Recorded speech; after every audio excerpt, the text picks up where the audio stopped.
Advice ng ating Pangulo sa ating mga kababayan, pati sa ating mga officials, huwag daw tayong mag-overreact sa pag-address natin, sa pagharap natin na mga kababayan. Nagbabagang mga balita at pagtalakay sa mga isyu ng lipunan. Bulsa, opinyon, banat at paglalantad sa katotohanan. Bulsa, what you see is what you get. You decide. Kababayan sa agresyon ng China dito sa West Philippine Sea. Talaga niya, Mr. Maravillas, magaling yung ating Pangulo. Kalma lang siya niya. Magaling po sa balancing act yung ating Pangulong Bongbong Marcos. So tinitimbang niya yung lahat para yung interest talaga at safety ng ating bansa, yung kanya pong yung utmost priority, mga kababayan niya. Kaya sabi ng ating Pangulong Bongbong Marcos, pinopropose ko niya yung paradigm shift to de-escalate tensions dito sa West Philippine Sea. So ano yan, Mr. Maravillas, na sinasabi niya ang paradigm shift? Mamaya po, ibigay ko sa inyo yung detalye. But before that, click subscribe muna dito sa ating YouTube channel and hit the notification bell para lagi po kayong updated sa mga kaganapan dito sa ating bansa. Like and share na rin po ninyo ng ating video. At huwag na rin po ninyo mga kababayan na skip yung ating mga commercial ads para tuloy-tuloy lang ang pag-unlad ng Bagong Pilipinas. So ito yung sabi ng ating Pangulong Bongbong Marcos, huwag tayo masyado mag-overreact. Yung mga overreactions, mga kababayan, ay sinasadya ng iba. Scare tactics kasi yon ng China. Gusto tayong takutin. Yun ang linya po ng propaganda narrative ng mga allies ng China na mga makapiling Pilipino. Ang iba mga dating leader ng ating bansa, may mga incumbent politicians, at yung iba mga vloggers po. Alam na ninyo, kilalang kilala na po ninyo kung sino itong mga traidor dito sa ating bansa. Talagang sinasadya po nila para matakot yung mga Filipino at sumang-ayon sa kanilang agenda. Pero sabi ng ating strong leader na si President Bongbong, yung ating bansa niya is exerting all efforts para ma-address yung agresyon ng China dito sa ating West Philippine Sea. Pero anya, it is important not to overreact. Kalma lang tayo. May mga ginagawa po yung ating Pangulong BBM at saka yung kanyang mga security officials. Kaya lang po, hindi man pwede niyang sabihin yung lahat ng mga detalye. Pero nakikita ninyo yung mga yung mga kinakausap ng ating Pangulong Bongbong Marcos. Yun na po yun. Kaya lang yung detalye hindi man na pwedeng sabihin sa atin.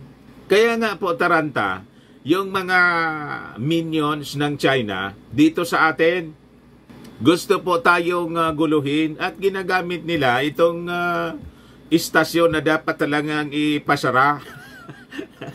Tuluyan ang ipasara. Yun ang ginagamit nila sa propaganda. May collabs po sila para panghinaan ng loob yung ating mga mamamayan at yung ating mga leaders. At pinagsasabong po yung ating mga opisyal, divide and conquer yung kanila pong ginagawa. Kaya habang inaaway po ng alam na ninyo yung mga palaway dito, yung ating Pangulong Bongbong at yung pinsan niya, laging inaaway po. That is part of the divide and conquer para guluhin po yung politika. Huwag tayong magpapadala sa kanilang mga ginagawa. Dinidistract lang po tayo para yung kanilang agenda sa pangangamkam dito sa West Philippine Sea, mai-advance po nila. Kaya yung ating Pangulong Bongbong Marcos, mga kababayan, tutok na tutok. So ang ginagawa niya, delegation, yung ibang mga trabaho, binigay na niya, mga kababayan, kay Martin Romualdez. Kasi tingin natin, mga kababayan, si Martin talaga po.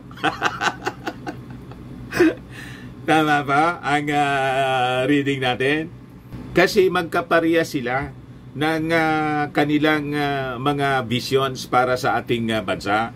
So sabi dyan sa balita, Marcos was asked by media for his reactions to Chinese vessels swarming Ayungin Shoal on the sidelines of the ASEAN-Japan Summit sa Tokyo po.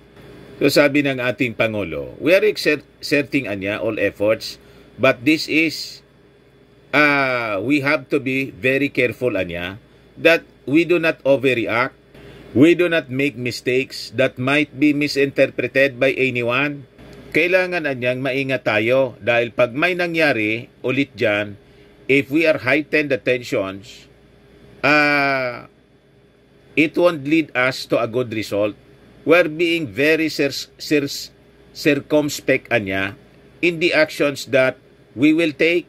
Buti na lang mga kababayan, we have a very intelligent president at mature, hindi po yung childish. Kalma lang po mga kababayan, hindi siya impulsive. Yan ang natura ng ating Pangulong Bongbong Marcos. Parang si Martin Romualdez lang, hindi siya impulsive. Tingnan ninyo yung ginawa sa kanya ng mga minions ni Inday. Kalma lang po, nagpa-picture pa. Kahit mga kababayan tinusok yung muka ng stick ng flag, ng Philippine flag, pero hindi siya nagpa-picto. Ganyan ang dapat nasusunod na leader natin. Hindi yung tantrums ng tantrums. Parinig ng kung ano-anong mga masasamang salita.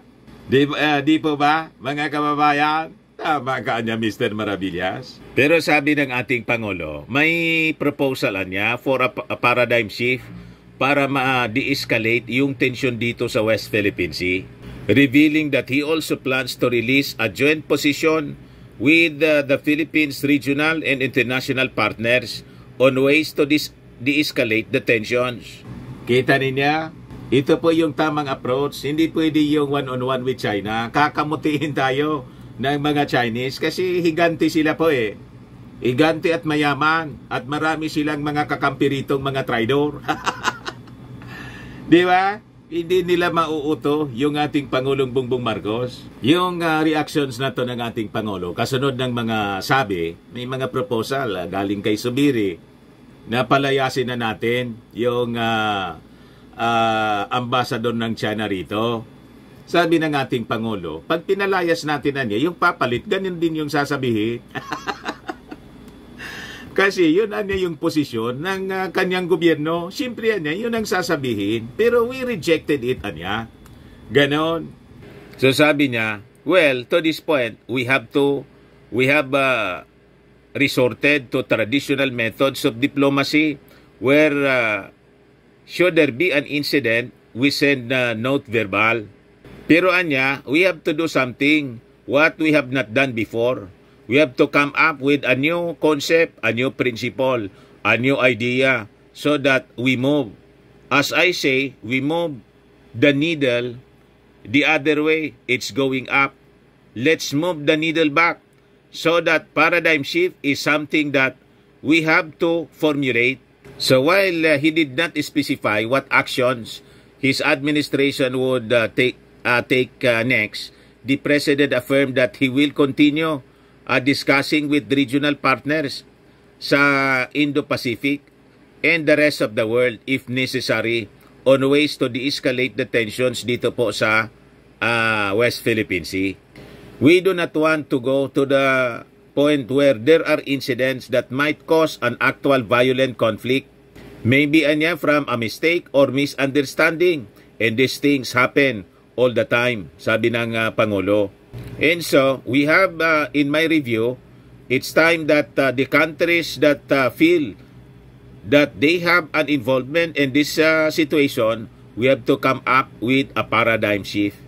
Paliwanag ng ating Pangulong BBM. So, huwag tayong padadala, mga kababayan, sa emosyon at sa gatong, lalo na nitong mga minions ng China dito sa ating bansa. Tama pa? Tama niya, Mr. Maravillas. Baka lang gusto ninyo po itong itry. Firmax Firming and Lifting Cream, pinapahid po sa mga pulses and affected area. Mainam po sa paninigas ng mga kaso-kasuan. Ito naman po, Automax Radiant Serum. Sa mukha naman yung application. Anti-aging po siya. You will look 10 years younger than your age. Sa mga cancer patients naman po, baka lang gusto ninyo itong itry. Ningxia Red Mix Fruit Drink. Hindi man po siya gamot, food supplement siya. Kaya lang, gawa siya mga kababayan sa goji berry. Yung goji berry may anti-cancer properties. Ayos pa?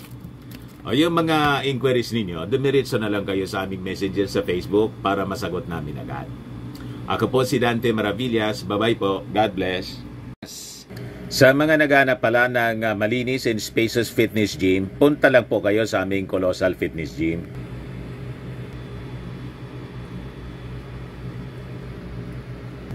We also offer Grab Car Rental with our brand new 2023 model ng Toyota Innova.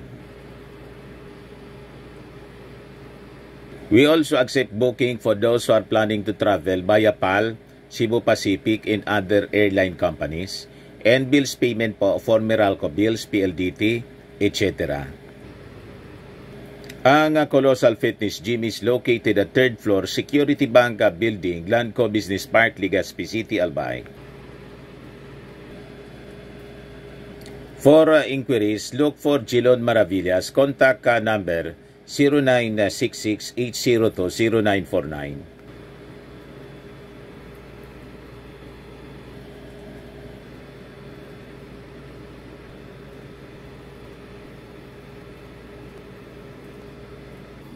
Ayos pa mga kababayan. Ayos na niya Mr. Maravillas.